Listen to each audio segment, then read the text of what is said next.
What's going on, guys? Robert here from Play All the Things, bringing you something a little bit different today. I decided to bring a nice little helpful strategy guide on Borderlands 2, defeating Terramorphous the Invincible by yourself. Terramorphous the Invincible is a pretty difficult boss to take out, especially if you are by yourself, but he does drop some pretty awesome legendary loot, so we're going to go through this nice little solo strategy guide. If you don't have anyone to farm him with, obviously I'd recommend as many people as you can get, but if you don't have anyone else, this strategy guide should give you shed a little bit of light on how to take him out if you are on your own and get that legendary loot that you want so bad. So let's go into the build and the equipment I'm using. I'm using the Commando Axton simply because the turrets are very key, and Axton has some pretty damn good skills as well. Very powerful characters. So I'd recommend using it mainly for the turrets. I haven't tried this with anyone else, so I think this probably maybe the only character you can do this with, but for now let's go into this. So the equipment, the main three pieces of equipment that are very important to doing this strategy. The first one is this one, the Legendary Soldier. I have tried with other class mods, doesn't work nearly as well, so I've decided to go with the Legendary Soldier because it's provided the most consistency. I've got the B shield here for extra damage, because we want as much damage we can get. Go figure, because we're trying to kill him, but you want to get the damage very quickly, so the B shield helps with that. And of course, by extension, the Unkempt Herald is the other piece of equipment we need for this one, because we want as much damage as we can get. I'm running low on ammo. I need to go and buy some more. But I'll do that in a second. But the rest of the equipment here isn't really, it's not required. It's just down to my own personal preference. I think I would recommend the Magic Missile, because you can slag Terramorphous. It's just he doesn't stay there very long. But even if it's for a second, the extra damage you can get, it is very useful. You may as well get it. Why not? We've also got this relic here. You can get this from farming the legendary loot midgets. Extra fight for your lifetime against Terramorphous is brilliant, because if you die, he gets all his health back, and you don't want that because you have to start from scratch. So this thing should give you a good amount of health, good amount of help, I should say, for doing that. And extra damage is always good, right? So let's get into the skills. I'm not going to go through each of them individually because there's far too many. I'm just going to basically show you them and give you the gist of them. What we want is we want as much duration as we can on our turrets, much turret duration. We want as much turret health. And we also want as much health for ourselves as well, as much bulk as you can get on this character. Hence all these skills. You can chop and change it how you like, but keep in mind we do want to get as much duration, as much turret health, and as much health of our own, and as much bulk, damage resistance, whatever you want. Well, whatever comes under that category, I should say. So that's that. I'm just going to go quickly get some more ammo. I do apologize, I'm a little bit unprepared for this, but this also does kind of show a nifty little trick. If you are farming Terramorphous with a group, obviously you're going to want to keep people alive at all times. Occasionally someone can drop out, like die, get knocked off the edge or whatever, so to get back quick before your teammates die or do whatever, if you're in a rush, you can use this little platform here to ascend very fast and get back up. So it's just a little trick. If you guys didn't know, now you do. So that's awesome. So let's get into this. So Terramorphous, defeating him, to quote G.I. Joe, knowing is half the battle. It really is. Terramorphous has what I like to call phases, like things he's going to do, how he's going to behave at certain points in time, and what he's going to do, a sequence of how he's going to behave, all that sort of stuff. And knowing what he's going to do and how he's going to act is very key to doing this. Knowledge really is power in this case, because you know what he's going to do. You can plan your tactics. You can plan how you're going to stand, where you're going to sit, what you're going to do. Much better, and it's going to make it really easy to take him out. I say really easy, as easy as the strategy can get. It's Terramorphous, for God's sake. There's no way of making it too easy now. So, but now let's just summon him, get him in. Where we're going to be sitting for most of the strategy, as you can see over there, that ramp near the door. The exit door, for two reasons. One, it's quite far away from the fight, so it's very easy to throw your turrets and distract him in the middle, because that's where he's going to be most of the time. And also, it's got a nice little hidey hole, little space you can hide behind this rock, which is going to come into play later. But we'll get around to that when we get to that. For now, let's just wait for him to start his first phase and start lighting him up. You'll see what he's going to do here. He's going to spawn in, and he's going to do this little dance, as you can see, what he's doing right now. That indicates he started a new phase, and when he's doing that, he's not going to be doing anything. So what you need to do in that situation is what you want to do is you want him to be there as much as you can. So you want to move him along the phases as quick as you can. How do you do that? You damage him. You need to damage him as much as you possibly can. I've just realized I only have one turret out. All right. So that's that. You want to throw your turrets out as distractions whenever you can, because when he's distracted on them, when his tentacles are distracted on them, you have free reign to keep your B shield intact and damage him as much as you can. He's not going to be bothering you, so that's pretty awesome for that. As tempting as it would be to leave his tentacles alive, as well as another talking point, you need to take them out as fast as you can, because why is he? What the hell's he hitting? You want to take him out as fast as you can, because Terramorphous on his own is pretty damn easy to manipulate and very easy to predict where he's going to go. But with extra enemies in, it's going to be hard to not take damage. So take the tentacles out as fast as you can. Like here, for example, I think I'm probably going to actually whip out the ogre to do this, because rock tentacles are kind of annoying. And, right. Let's throw some more turrets out. I just realized I had them. Ouch. Throw a spike at me, damn it. Alright. So, yep, that's basically it. So take out tentacles. Try and use your turrets as much as you can. Get as much, get as distracted as you possibly can. And, you know, just do as much damage as you can. Move him along those phases. Get him to stop doing things. That's really the point. In this situation, however, you can see my turrets are dead. I don't know if he's starting a new phase or not. I think he might be, actually, but in this situation, when your turrets are dead, sitting at the back is going to really come into play. I think possibly he's... Oh, no, he's starting a new phase. All right, I need to hide. For beam tentacles, I would recommend sitting behind here, because as you can see, it's going to start damage. Oh, turrets, thank you so much for coming back. Another reason why the legendary soldier is awesome, because as you can see, as you saw, you get extra cooldown rate. Of course, the engineer sounds better on paper for that, but I don't recommend it because the soldier boosts so much else. But yep, take them out. So for when your turrets aren't alive, that's something obviously is kind of a point that can be made. When they're not alive, obviously they're not going to be distracting him. And like now, he's going for me. What you want to do is when you're sitting in this area, you're going to want... He'll come over to you. He'll sit around this area. And when he starts to surface in this area, you go over and you jump behind this rock and sit behind it. And he can't hit you. He can't damage you. He can't do anything. We'll go through what happens when we're doing that a little bit later. For now, I need to focus on taking these out. I need my turrets back as fast as they can. I think he's got a lot of tentacles right now, so he's not going to try and attack me. Like, he's not going to come right up close, so I'm actually okay to just sit behind here. Usually I wouldn't be. That's kind of the point there. Right, start taking out these bloody tentacles. I think the spike ones are attacking me, actually. I don't know. Can't tell. Alright, take him out. Take him out. Oh, no, don't go down. No! I want to take you out. Damn it! So, yeah, as you can see, I'm definitely prioritizing taking these tentacles out because they are the problem. They are very, very, very much the problem. As you can see, they've just taken me out, so that's awesome. Luckily, the only reason you should die in this tactic is because of the tentacles. And so, obviously, if the tentacles are there, they're there for second wind. So that's kind of like a little fail-safe, as it were. So, yeah, when he's here, when he's around this area... Oh yeah, I probably should point out, when he's going between phases, as you can see right now, when he goes back down and takes a while to come back up, that's a good idea. It's a good idea to try and get some ammo if you need it in that case. But yeah, when he's around here, you want to go and jump behind this rock. Now, he'll go back down because he can't hit you. When he does, you need to jump out again, and because otherwise he will resurface next to you right here, this danger area.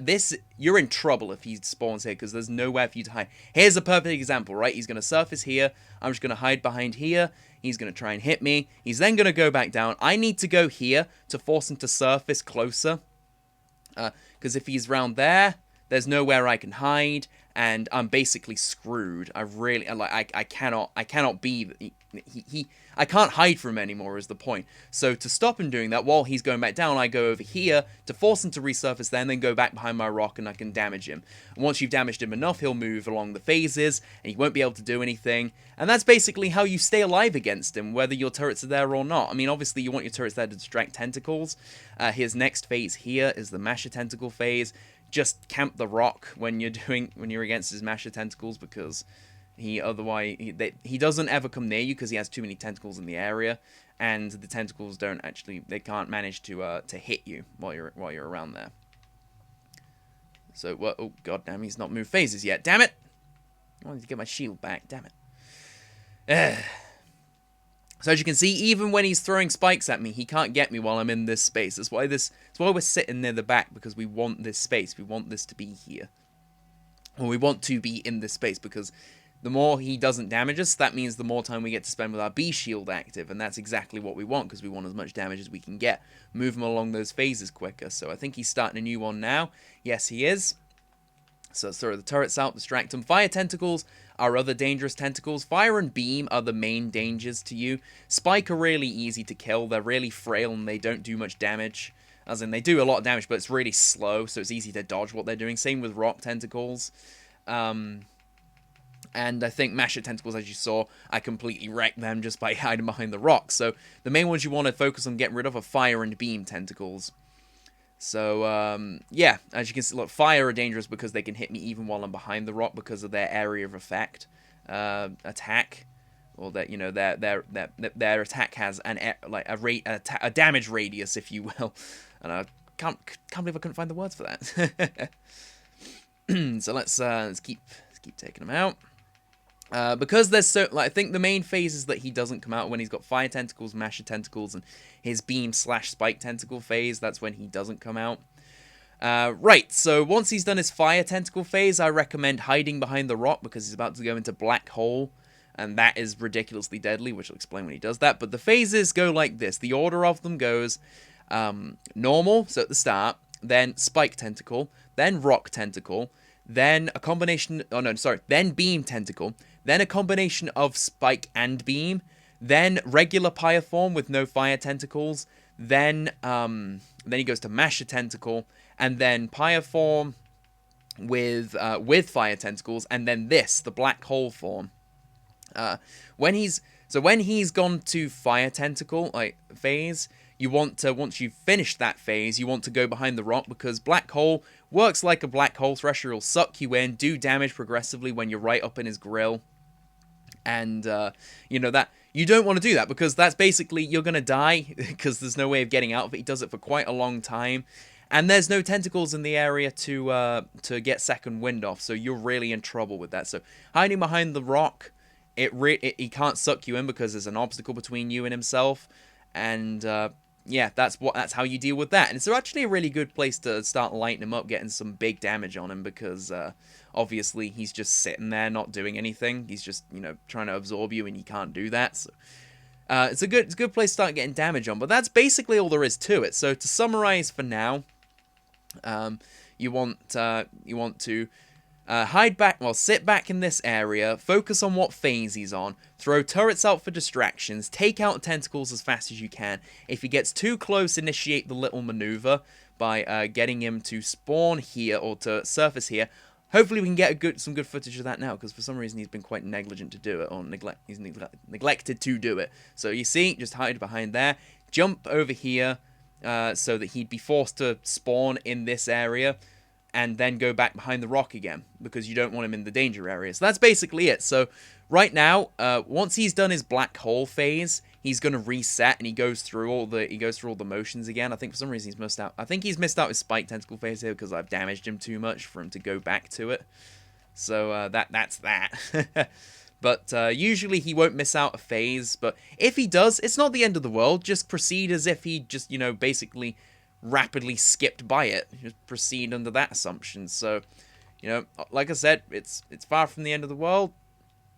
Keep going. And seeing as he's just going to go through the phases again, I don't really have much else to talk about. So to preserve the time of this video and not make it just a tedious me sitting here killing Terramorphous, I'm going to do a fade here to when I've nearly killed him. So until then, I'll do a fade. See you guys after the fade. Right, so got to after he's gone through his second round of phases, he's back to normal again.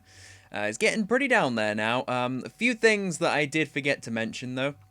One useful thing that apparently I don't do it often enough, I didn't really notice until I just had a little, took a step back and had a look, is throwing your turrets quite far apart from each other, like I've done now, spread them about quite far, is a good idea, because his slam attacks can hit both, and you don't want him killing both at once, because that's basically going to halve the duration that they're around. If he's going to kill one, then that's fine, as long as the other one's nowhere near it, so then he has to work on the other one.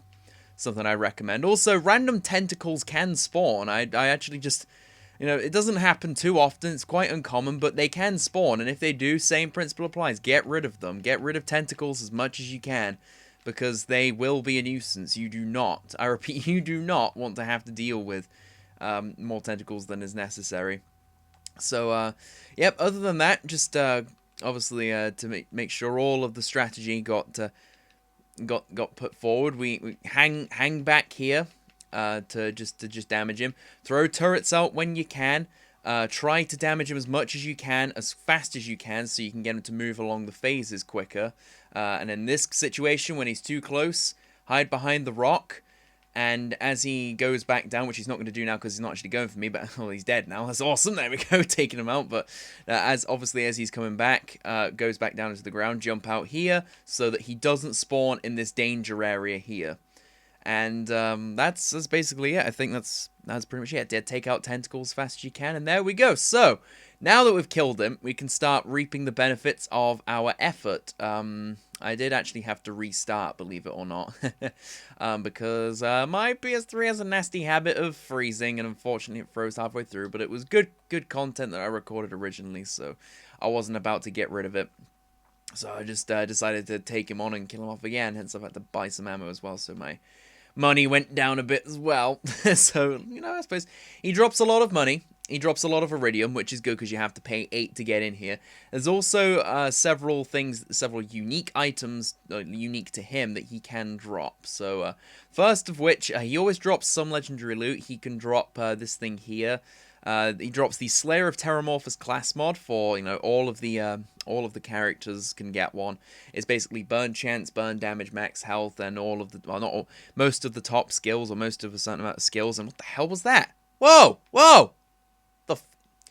See what I mean? Random friggin' tentacles just spawning, ruining my day. That could have been very unfortunate. What the fuck was that about? Ugh, right, okay. So as I was saying, before I was so rudely interrupted, you got legendary class mods. They do all of this. They do all of all the aforementioned stuff. It goes for every character can get one. I think it's weighted towards which character you kill them with. So if there's a character you desperately want a class mod off him for, don't know why, because basically every class mod for other characters, every Slayer of Terramorphous class mod is outclassed by another class mod that other characters can have. That's basically it. He also drops a lot of blue. I don't want to pick that up. My stick's messing with me. He drops a lot of blue loot, a lot of purple loot. He can also drop the legendary shield, the Hide of Terramorphous, which is basically a melee, a Roid shield, Nova shield, and the Spike shield all in one. He can drop the Teeth of Terramorphous shotgun. It's a blue shotgun, so it's worth checking all the blue loot. He can drop an E-Tech grenade mod, the Breath of Terramorphous, which is kind of a nifty little grenade mod to use. He can also, what else can he drop? The Pitchfork sniper rifle. Something else he can drop is like a Dahl sniper that usually, I don't know what element it comes in, but it's a Dahl sniper rifle, legendary. So there's a lot of cool stuff he can drop. It's worth killing him, but that's about, look, what is this? He's dead. Go away. Oh, God, oh, God, that thing is going to go back to the grave. Ah, it's out of range. Sucker. Maybe you shouldn't, defy physics. Right, so, yeah, that's basically it. That's the strategy for killing him. So, yeah, as I've already summarized it plenty of times. Another good thing about killing him is you do get this little after area here. It's got 2 chests. Very, very commonly, well, not commonly, but more commonly than most, can drop some legendary loot. I mean, I don't know if the drop rate of legendary loot has increased with these chests, but I've had Electric Leech, Rolling Thunder Grenade mod, legendary Berserker class mod. You know, there's been some pretty neat stuff that's come out of this thing. So these chests. I think about it. There's a couple of others. I don't know. It slips my mind, but that's basically what they do. So hope you guys enjoyed it. Hope it was helpful, and I will see you guys some other time. Take care. Train my mind so I forget. Sink your teeth into my bones. Dig me out, then fill the hole. Tear me apart. Tear me apart and watch it burn. Tear me apart. Tear me apart and watch it burn. All that's left is a window to my soul. Come and get it.